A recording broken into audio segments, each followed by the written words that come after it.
E nós vamos direto para a sede da Superintendência da Polícia Federal no Paraná. Um material especial produzido com exclusividade para vocês. Parecido. 17 de março de 2014. Agentes federais conduzem o doleiro Alberto Iosef para a carceragem da Polícia Federal em Curitiba. Nós tínhamos noção de que talvez fosse a maior investigação de crimes financeiros e lavagem de dinheiro já feita no Brasil, mas não que se ampliaria tanto para a maior operação de combate à corrupção. Ninguém tinha como prever que se tornaria algo tão grande, né?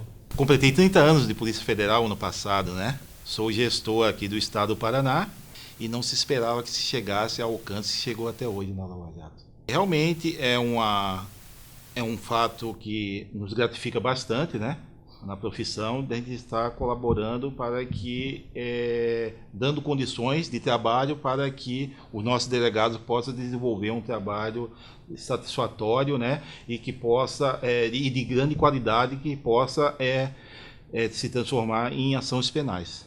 Na verdade era um inquérito originário de Londrina. Quando eu acabei vindo removido para cá, eu assumi esse inquérito e a partir de um determinado momento, quando a Delefim começou ela foi reestruturada, a gente decidiu separar alguns trabalhos ali que tivessem perspectiva de futuro, esse era um deles, e a partir daí começaram basicamente a interceptação telefônica, em princípio só com o grupo do doleiro de Brasília, e aí surgiram o Iosef, Nelma e assim por diante, e acabou tomando a dimensão que tomou nos últimos 2 anos aí. As fraudes eram conduzidas por um grupo de 16 construtoras, batizado de Clube de Empreiteiras. Diretores e gerentes da estatal recebiam propina de 1 a 5% de cada contrato para facilitar o esquema. Parte do dinheiro era enviada para o exterior, outra parte abastecia o caixa de partidos políticos. O esquema começou a ser desvendado a partir da delação premiada de Paulo Roberto Costa, ex-diretor de abastecimento da Petrobras. Foi a primeira de uma série de delações. A colaboração ajudou, mas ela é um dos pilares, assim como a cooperação internacional ou mesmo uma investigação criminal robusta.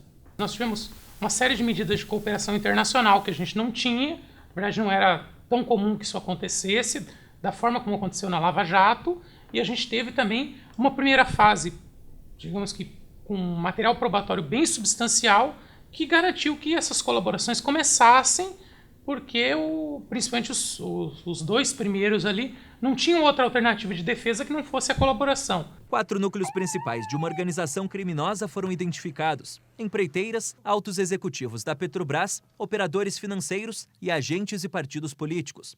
O alvo do esquema, os contratos bilionários da estatal. Acho que agora a gente vive um momento mais de estabilidade na equipe, sem muitas alterações, o que é muito importante, porque cada um aqui absorveu uma gama muito grande de conhecimento. Então consegue encarar o que aparece em cada uma das novas fases com mais facilidade e fazer com que tudo aconteça com mais rapidez, né? Graças a uma série de fatores que se conjugaram aqui no estado do Paraná, juízes ágeis e independentes, Ministério Público eficiente, a Polícia Federal também eficiente, graças aos meios também que a administração tem proporcionado para que esse grupo possa trabalhar com independência, se entrou em determinados setores que não havia sido explorado anteriormente, né? E o mérito da operação é trazer as informações à tona. Sempre eu via uma certa aura, né, era uma questão de uma jocosidade ou então uma piada de que os políticos são corruptos, como é que funciona essa questão da ligação entre as empresas e os políticos. A Lava Jato está mostrando como é que funciona esse sistema. Tanto para que instrua esses procedimentos criminais, como para que a população tome a sua posição também e futuramente talvez aprimore o conhecimento e o seu envolvimento com a questão política. Ao todo, foram 49 acordos de cooperação em troca de redução de penas. 5 empreiteiras admitiram crimes em acordos de leniência. As informações levaram à abertura de mais de 1.000 procedimentos investigativos. O Ministério Público propôs 37 ações penais contra quase 180 pessoas. São 93 condenações. As penas, somadas, chegam a 990 anos e 7 meses de prisão. Na verdade, a gente meio que desenvolveu praticamente uma linha de produção, já um mecanismo de atuação após cada deflagração bastante já com uma estrutura já de atos ali para que isso possa ser feito o mais rápido possível, só que ainda assim você esbarra em algumas restrições, como, por exemplo, extração de dados de equipamento de informática e assim por diante, mas a gente tem conseguido responder de uma maneira bastante rápida com essas análises, que às vezes você levava, em alguns casos, aí, mais de um ano para ter uma análise de material apreendido, e a gente tem trabalhado muito rápido, até para aproveitar o que a gente tem de dados de uma fase, até para, às vezes, já usar para uma próxima. Isso, em alguns casos, aí, foram bem evidentes que, em algumas fases, a gente conseguiu já obter material para, pouco tempo depois, já deflagrar uma outra. Então, isso é uma metodologia própria da Lava Jato e que tem funcionado bastante. Em 19 de junho de 2015, um dos presos foi o presidente da Odebrecht, Marcelo Bahia Odebrecht. Na verdade, cada uma dessas buscas que são feitas, elas são anteriormente feito um trabalho de inteligência para minimizar risco da equipe, saber exatamente o que vai se buscar naquele local e o que se esperar. No que diz respeito à busca e à prisão do Marcelo, ele reside num condomínio de altíssima segurança em São Paulo. Então havia uma dúvida efetivamente qual era a casa que ele utilizava dentro do condomínio. Para isso, sim, houve sim um trabalho que a gente chama de história cobertura, em que um colega se passou por empresário interessado em adquirir uma das casas, e a partir dessa diligência dentro do imóvel foi que ele conseguiu mapear e nos repassar exatamente qual era a casa do Marcelo Odebrecht. Ele chegou até, as informações, a alugar um carro de luxo para que a história fosse mais verdadeira, tem toda essa história mesmo? Exatamente, ele tinha que se passar por um grande empresário com condições de adquirir casas ali que os preços partem de 20 milhões de reais. Então, tinha que ser um trabalho de convencimento bem feito, né? Na verdade a gente fica, obviamente, bastante impressionado com o tamanho da operação, né? É muita informação para absorver em pouco tempo, muitos personagens, né, ao longo de tantas fases. Mas certamente a 14ª fase foi um símbolo, né? Foi um marco, né, na Lava Jato, e desde então já tive a impressão do tamanho da operação e da complexidade e também da qualidade do trabalho que estava sendo feito, né? Na 16ª fase, a Polícia Federal prendeu Otton Luiz Pinheiro da Silva, ex-diretor-presidente da Eletronuclear. O almirante aposentado da Marinha foi o único a resistir à ordem de prisão. Ele foi um dos poucos casos de reação negativa de tentar obstruir o acesso da equipe, mas também foi algo bem rápido. Ele chegou a se trancar num dos quartos e afirmar que não sairia dali, mas trabalho de convencimento, em pouco tempo ele abriu a porta e daí para frente não teve mais nenhum problema. Já na 24ª fase, entre os alvos estava o ex-presidente da República, Luiz Inácio Lula da Silva. A gente procura sempre convencer o investigado de que não é necessário usar força, não é necessário sequer usar o mandado, se ele assim autorizar a entrada na casa, autorizar a busca, autorizar o eventual interrogatório no momento que nós consideramos adequado do ponto de vista da investigação e não do investigado. Então a gente sempre tenta usar isso como padrão. E ali, infelizmente, a primeira reação foi de dizer que dali não saía, a não ser algemado, e que se quisesse ouvir ele, que tivesse que ser ali, ou que seria totalmente contra os nossos princípios basilares de fazer uma audiência, um interrogatório com tantas questões que devem ser esclarecidas e num lugar sossegado e, acima de tudo, seguro para todos, né? A maior cautela nesse caso, então, foi o local, por até poder ter alguma participação popular nas ruas e estar no apartamento dele? A gente sabia que, a partir do momento em que fosse divulgado que na casa dele ou no próprio Instituto Lula estava havendo algum interrogatório, ou até mesmo na sede da Polícia Federal, que haveria o fácil deslocamento dos manifestantes para lugares que já são sabidos o endereço, né?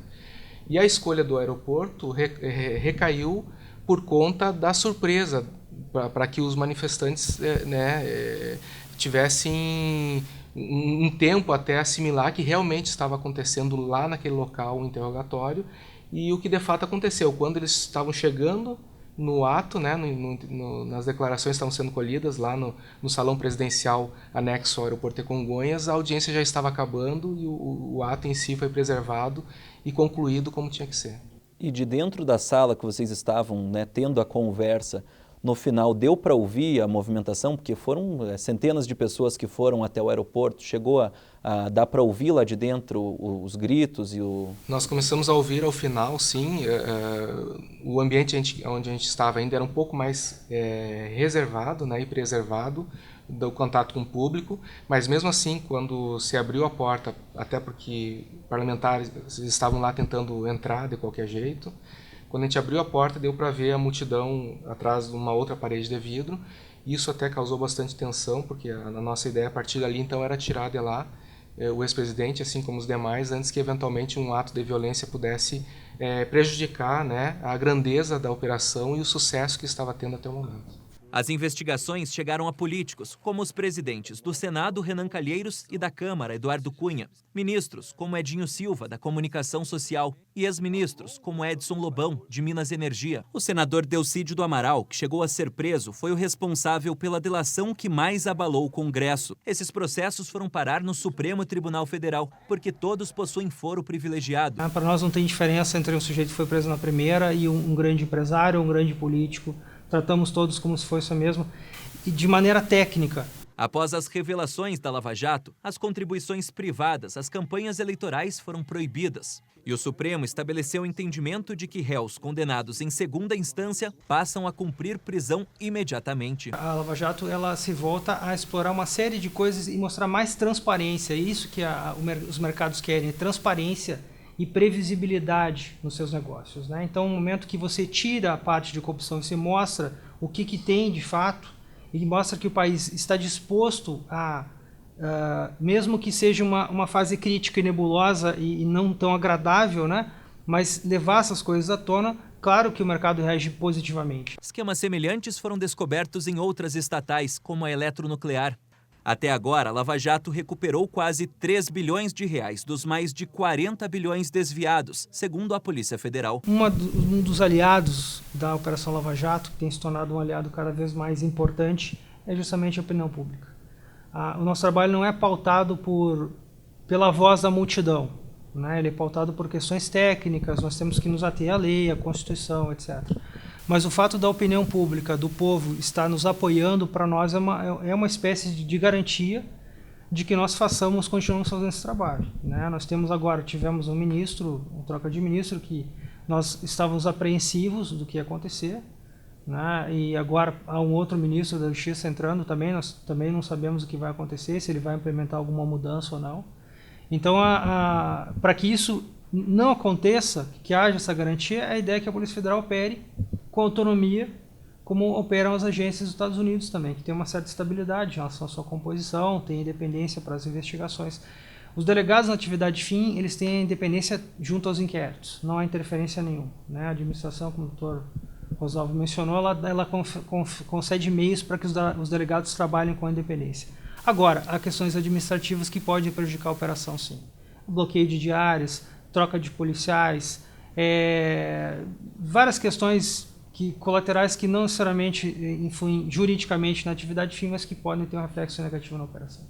A gente verifica que um dia ela vai terminar, né? E é isso que a gente espera. E o que a gente espera também é que todo esse nosso trabalho tenha refletido na mudança do comportamento dos corruptos e dos corruptores. Uma mudança da sociedade, que a gente já vê que isso já está mudando.